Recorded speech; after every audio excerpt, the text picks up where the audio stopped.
Hello and welcome to my channel, Boo, Snakes, and More.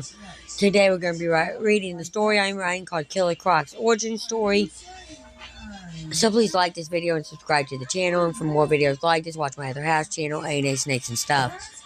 My youngest son's channel, Henny's Toys and Games, or my oldest son's channel, Little Chris 10. Now let's dive into the video. In the heart of Gotham's shadows, where the city's sins fester in the alleys and sewers, there lurked a monster, not a creature born of myth or madness, but a man twisted by fate and fear, a man who was once human but became something else entirely.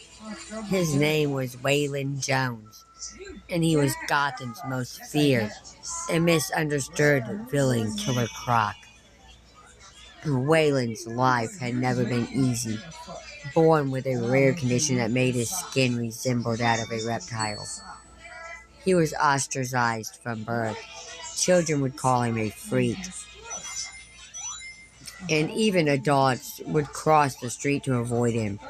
His mother, who had loved him despite his appearance, passed away when he was young, and the world grew colder. By the time he was a teenager, Waylon had learned that the world was a harsh place, and he was nothing more than a monster to most. Over time, the hatred and resentment inside him began to grow.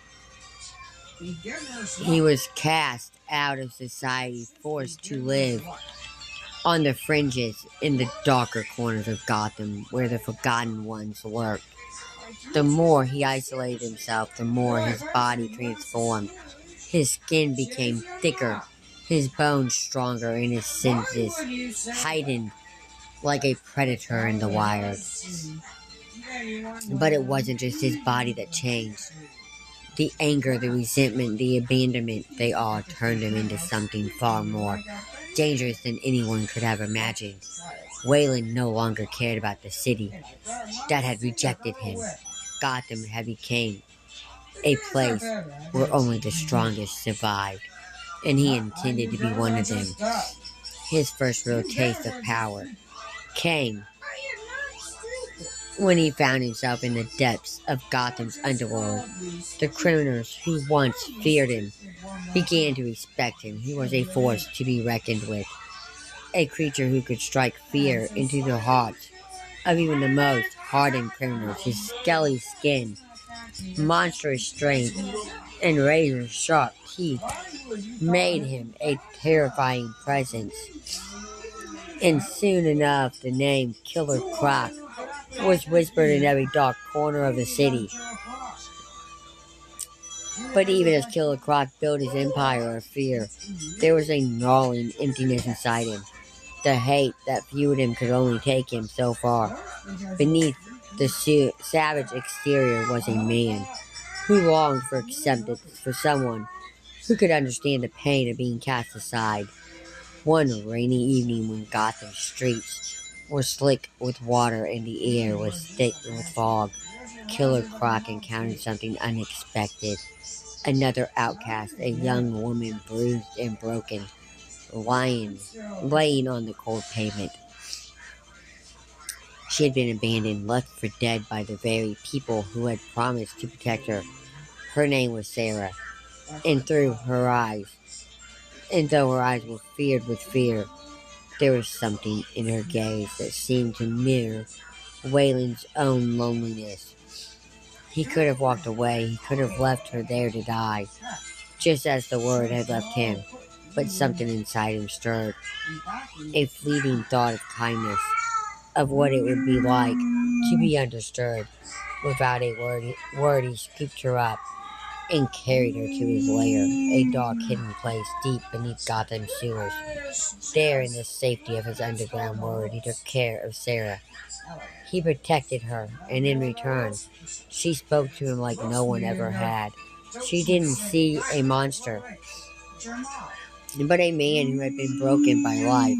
Slowly, Sarah began to heal, both physically and emotionally.